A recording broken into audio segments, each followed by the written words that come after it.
Hey there, this is Kushal, and in this video, we're going to start the components of reinforcement learning. Okay, so what do we mean by components of reinforcement learning? Actually, as you all know कि जैसे जो दूसरे तरीके की जो learning algorithms available हैं, such as for example, if we talk about supervised learning, तो supervised learning के अंदर the basic components, that is, the common thing around mostly all the algorithms is a hypothesis function. What is a hypothesis function? Let's say if you have some experience with the supervised learning, uh, let's say for example, if you take the सबसे basic example, which is linear regression, right?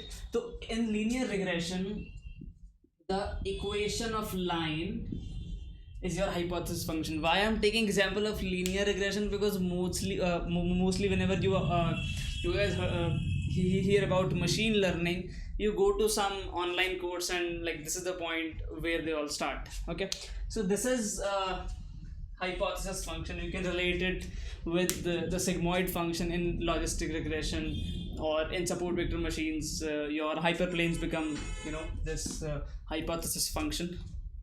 Now let's talk about the error function.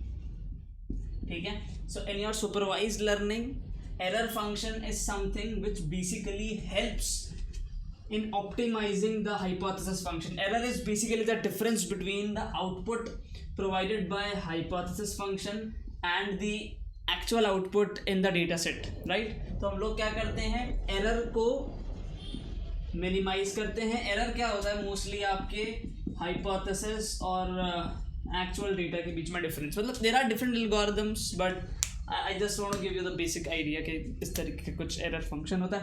Then we have learning algorithm such as the very basic और most common example is gradient descent. ठीक है, gradient descent के अंदर you have a hyperbola. Is it hyperbola? It is not a hyperbola, it's a parabola.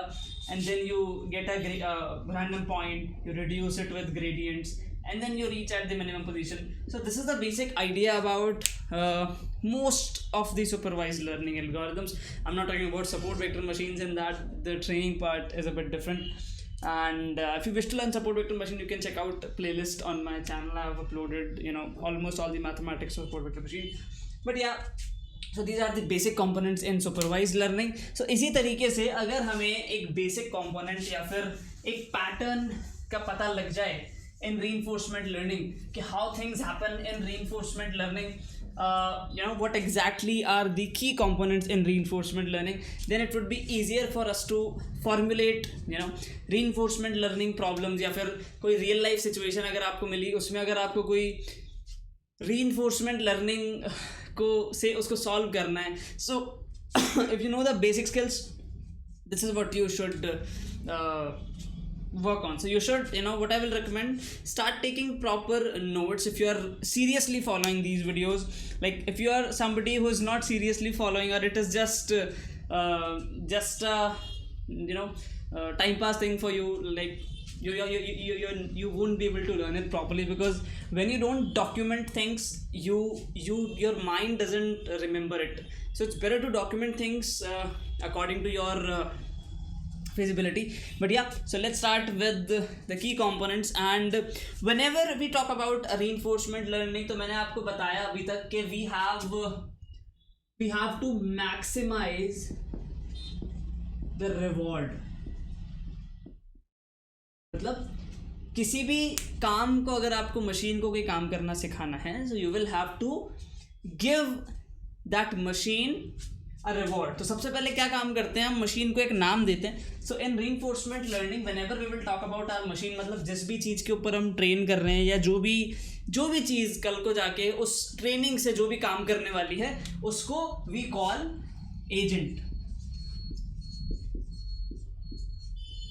ठीक है, agent हम उसे कहते हैं. Let's say if I'm training my machine, so I'll call my laptop as my agent. If I'm training a robot, so I'll call it an agent, a reinforcement learning agent. ठीक है, अब ये जो agent है, मतलब mostly जो मोटा मोटा पर्सपेक्टिव है वो ये है कि आपको एक तो एजेंट ध्यान में रखना है और एक एनवायरनमेंट ध्यान में रखना है। मतलब मैंने आपको फर्स्ट सेशन अगर आपको याद हो तो मैंने कहा था कि जैसे हम इन्फेंट जब हुआ करते थे तो हमारे पास जो भी कैपेबिलिटीज़ है, जैसे I am able to rotate my hands, I am able to do this, I am able to do this, I am able to do a lot of like a lot of movements, okay, पर इन्हीं की मदद से हम interacting with the environment।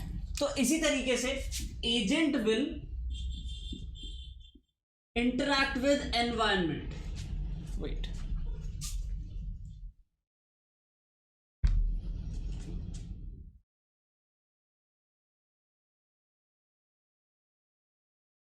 ठीक है, agent will interact with environment. अब वो जो इंटरेक्शन है वो हमें समझना है कि उसके अंदर क्या की टर्म्स हैं, कैसे इंटरेक्ट करेगा और क्या काम होता है, ठीक है। So let's understand this loop, okay.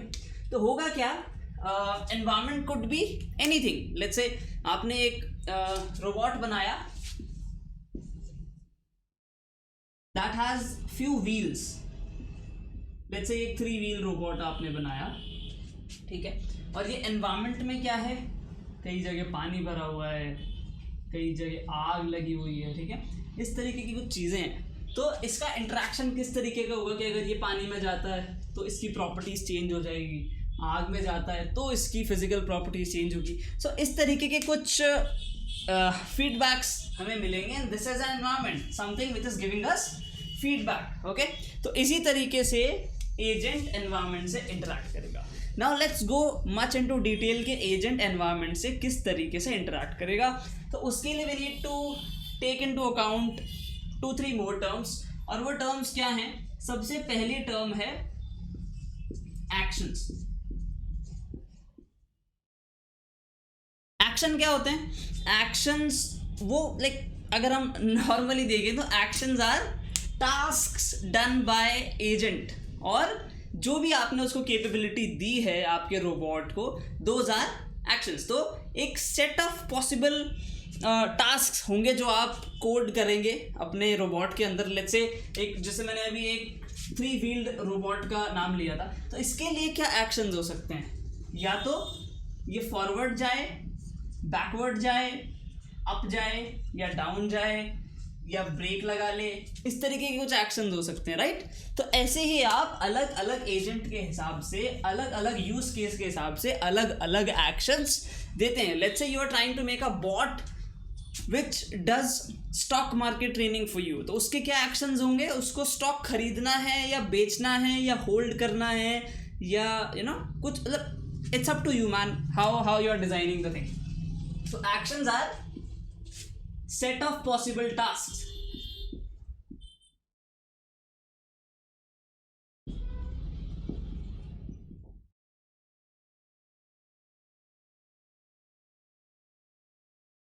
ठीक है, set of possible tasks in an environment कह लीजिए, या set of possible tasks for agent। ठीक है यार, वीडियो थोड़ा सा लैग कर रहा है, I understand, but I really don't have the proper camera with me right now, so that's why you will have to bear with it. So if you really wish to learn, you can bear with it, otherwise you can find some other content. So set of possible task जो है, these are actions, okay. Let's move forward and let's understand the second terminology, which is state.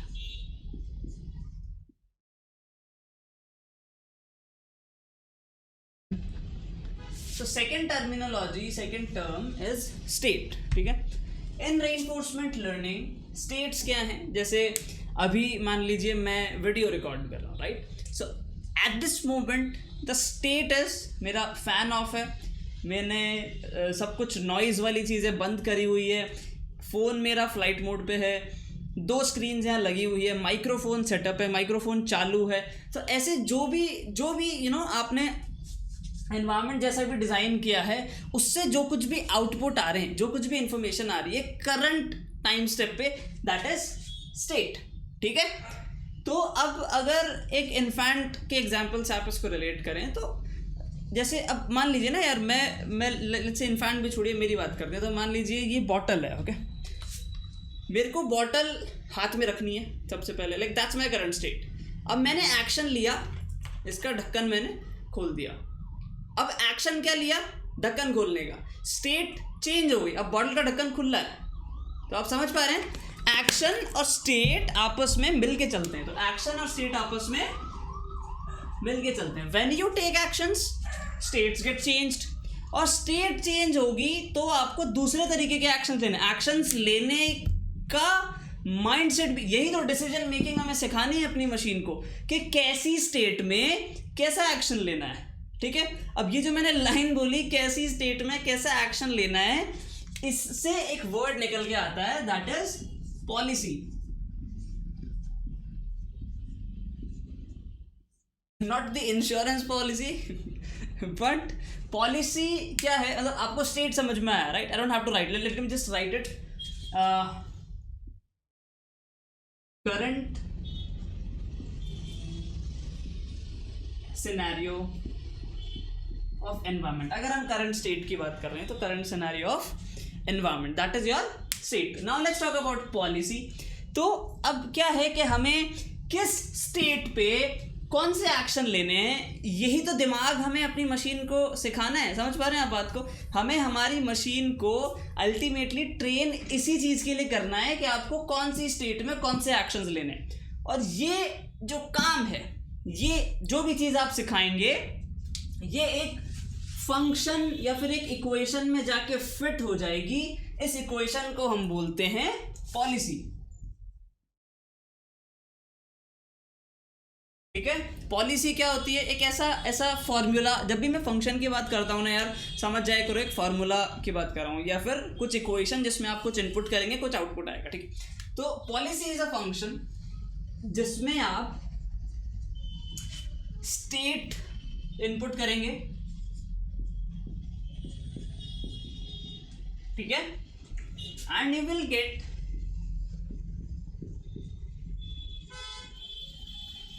Actions to take. Single actions भी हो सकते हैं, multiple actions भी हो सकते हैं। So it is a function which is connection between action and state. तो policy किसके पास होगी? हमारे एजेंट के दिमाग में होगी, राइट? हमें एजेंट को ये पॉलिसी ही सिखानी है कि भैया कौन से स्टेट में कौन सा एक्शन लोगे। ठीक है, तो अभी तक हम क्या समझ पाए हैं कि एक्शंस और स्टेट और पॉलिसी, तीन चीजें हमने समझी है। ठीक है, अब हमें ये तो पता चल गया कि एजेंट को क्या करना है, हमारा क्या काम है, या फिर इन्फेंट्स को अगर like if those guys are very new born new people in this world, तो उन्हें क्या करना है वो यही चीज़ है, action, state, environment, policy. Policy is what? Input, state, get actions. ठीक है, अब हमें उस चीज़ को समझना है जो हमें फीडबैक देगी, या फिर हमें समझ में कैसे आएगा कि कौन सा एक्शन अच्छा है, कौन सा स्टेट अच्छा है। Okay, so for that stay tuned to the videos, and in the next video you will get to know about the future, the further concepts जैसे rewards, value functions, और उसको धीरे धीरे समझते हैं। ठीक है, but yeah, please document whatever I'm teaching you if you really wish to get expertise in reinforcement learning, because this is the future. Trust me, this is the future. ठीक है, so yeah, that's it. So thank you so much guys for watching the video, and I'll see you in the next one.